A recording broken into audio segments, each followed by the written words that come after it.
रोहित पवार यांनी एक ट्विट केलेला आहे, कसं पाहता याविषयी? नाही, मुळामध्ये कालच आपल्या माननीय मुख्यमंत्र्यांनी सांगितलंच होतं एका भाषणात, ते बोलताना उद्विग्नतेने बोलले की आपल्याला सगळे आता मराठी मॅट्रिमोनीवर मिळतो सगळ्यात जास्त चॉईस. मराठी मॅट्रिमोनीने लाखो स्थळं जुळवली आहेत. यापेक्षा चांगली गोष्ट काय असू शकते? मराठी माणसांची नंबर 1 चॉईस मराठी मॅट्रिमोनी.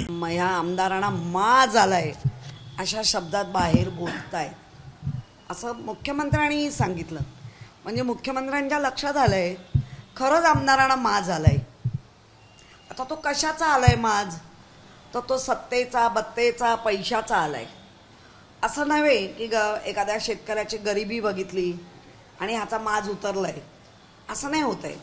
दिवसेंदिवस या आमदारांचे माज वाढत चालले आहेत. चड्डी बनियानवाली गँग वाढत चालली आहे.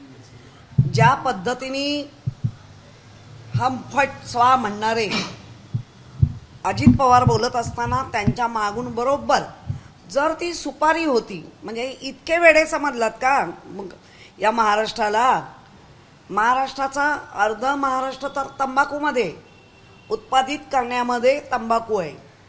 त्यामुळे तंबाखू कसा मळतात, तो कसा ठेवतात, त्याला गुटखा म्हणतात. तो मळून झाल्यावर कोणी दिला मळून, त्यांनी कोणी ठेवला, हे गुटखे. आणि आता जे खेळत होते ते मटके, हे त्या प्रचलित शब्दाप्रमाणे.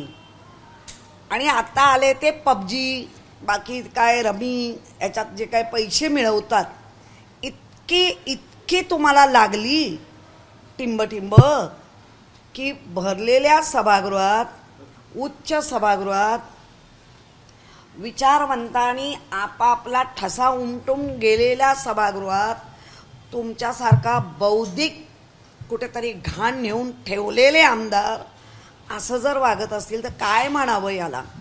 हे महाराष्ट्राचं दुर्दैव आहे की असे माजलेले आणि बुद्धी घाण टाकलेले आपण सभागृहात पाठवलंय. शेतकऱ्यांबद्दल कुठलाही कनवळा नाही, जसं काही उपकार केल्यासारखं करता आहेत. शेतकऱ्यांवर शेतकऱ्यांचाच चारा घेऊन तुम्ही शेतकऱ्यांचा चारा बंद करायला निघणारे, त्यांच्या गुराढोरांची काळजी न घेणारे, शेतकऱ्याचे असे लोक जर मटका खेळायला लागले, पबजी खेळायला लागले. आणि मला आठवतं आहे की मागणी केली होती सभागृहात, गुटखा मटका असता कामा नये. मग गुटखा येतो कुठून? सुपारी होती. सुपारी असेल तर लगेच असं एक खांड आपलं टाकतात, पण ते पण सभागृहात नाही. महानगरपालिकेच्या सभागृहात पाणी किंवा कुठलंही गोष्ट तोंडात टाकायची परवानगी नव्हती. तो एक सभागृहाचा शिष्टाचार असतो, तो अलिखित असा तो निर्णय असतो, नियम असतो.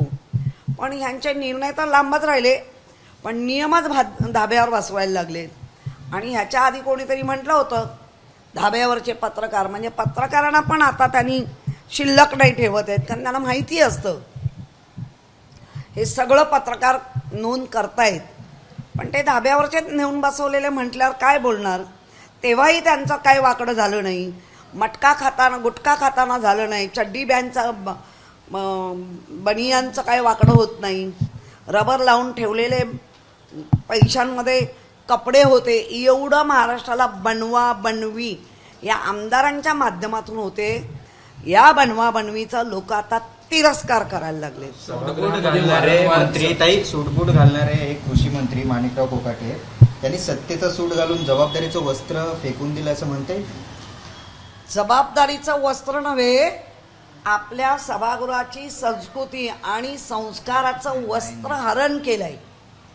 जबाबदारीचं वस्त्र हरण तर नाहीच आहे, कारण शेतकरी जेव्हा तळमळतोय आणि हे सूटबूट घालून फिरतायत तिथेच जबाबदारी संपली. पण सभागृहाची जी संस्कृती आहे, संस्कार आहे, तिचं उभ्या बसल्या जागी वस्त्र हरून करून टाकलंय. आणि म्हणूनच महाराष्ट्र आणि मुंबई आज कुठल्या बाजारात बसली आहे असं आता आमदारांच्या वर्तणुकीमुळे. कारण गुटखा मटका हा निषेध आहे, पण तो गुटखा मटका जर सर्रास सभागृहात चालत असेल तर मला वाटतं या गोष्टीचा निषेध असावा. असं म्हणतात की मी रमी खेळत नव्हतो, तर मी इतर सदस्यांना दाखवत होतो की ऑनलाईन कशा पद्धतीनं जाहिरात रमीची दिली जाते. जे इतर सदस्य त्यांचीही नावं सांगावी. ते सदस्य सांगतील आम्ही बघत होतो की नाही बघत होतो, त्यांचंही वस्त्रहरण होईल. मुळामध्ये स्वतःवर आल्यानंतर दुसऱ्यावर ढकलायची तेवढी पण टाकत नाही की हो बाबा टाईमपास करत होतो, चुकलो, हे न म्हणता ही माजोरी मी दाखवत होतो म्हणजे पत्रकारांनी चूक केली किंवा तुमच्या कॅमेऱ्यात जे नोंद झाले ती चूक झाली, आम्ही चुकलो असं पत्रकारांनी म्हणावं. जो चौथा स्तंभ आहे या महाराष्ट्रात देशात त्यांनी म्हणावं. म्हणजे इतका निलाजरेपणा आतापर्यंत कधी बघितला. सभागृहामध्ये अनेक सदस्यांनी मागणी केली होती की जंगली रमी असेल किंवा ऑनलाईन गेम्स असतील याच्यावरती बंदी आणावी अशी अनेक सदस्यांनी मागणी केली होती, परंतु मंत्रीच सभागृहामध्ये हे रमी खेळताना पाहायला मिळतात. बघा, हे चित्र जेव्हा लहान मुलांच्या समोर जातं, अगदी घरात सुद्धा आपण जर हे खेळत राहिलो आणि आपल्या घरात आपल्या मुलांनी पाहिलं, सेम मुलं करतात. आणि म्हणून आमच्याकडे अनेक ठिकाणी आता वर्ग चालू झाले, बालसंस्कार वर्ग. बालसंस्कार वर्गामध्ये पहिल्या दिवशी एक असा प्रतिकात्मक पुतळा म्हणजे मुलगी तयार केली. तिला बघून बघून डोळ्यात हे झालं, मग तिला पट्टी बांधली, तिला घेऊन आले, असे रील बघूनच केलं. आज आमची पण मुलं फोनला हात लावायला धजावत नाही का, तर त्यांना कळलंय की हे रॉंग आहे. जर इतक्या लहान मुलांना कळतंय रॉंग आहे, तर इतके लहान मुलांचे आजोबा झाले, पंजोबा, अक्कल कुठे ठेवली असं लोक विचारत आहेत. यांना मंत्रालयात रमी खेळायची असते म्हणूनच बंदीची मागणी मान्य करत नाही असं वाटतं का? नाही नाही, असं नसेल. आता याच्यावरती सिरियसली माननीय मुख्यमंत्री फडणवीस साहेब याच्यावरती निर्णय घेतील. कारण सगळा काय तो टाप त्यांच्या डोक्याला जास्त होतो आहे. कारण माझ्याकडे टिकावे, माझ्याकडे टिकावे, माझ्याकडे आमदार टिकावे म्हणून फाजील लाड जे चालले आहेत, जे त्यांचे प्रमुख आहेत, ते टिकवण्यासाठी आपली भारतीय संस्कृती, आपली महाराष्ट्राची, मुंबईची संस्कृती, संस्कार बाजारात टाकायला लागलेत हे दिसतंय. त्यामुळे मुख्यमंत्री सन्माननीय देवेंद्र फडणवीस असं करू देणार नाही. उद्धव ठाकरे यांची मुलाखत प्रदर्शित झाली, त्याच्यामध्ये ते असं म्हटलेले आहेत की हो माझ्याकडे राज ठाकरेंचा अजून देखील नंबर आहे, मी आता देखील फोन लावू शकतो, आम्ही दोघे एकत्र दोन बंधू आले तर कोणाला प्रॉब्लेम आहे का, असं देखील उद्धव ठाकरे. आता बघा, याच्यानं खूप चर्चा होत चालल्या आहेत. जो काही निर्णय तर खरं ते दोन भाऊ घेणार आहेत आणि ऑब्वियसली त्यांच्याकडे नंबर असणं आहेच, तर करतील. आपण त्याची वाट बघू ना सगळ्याची.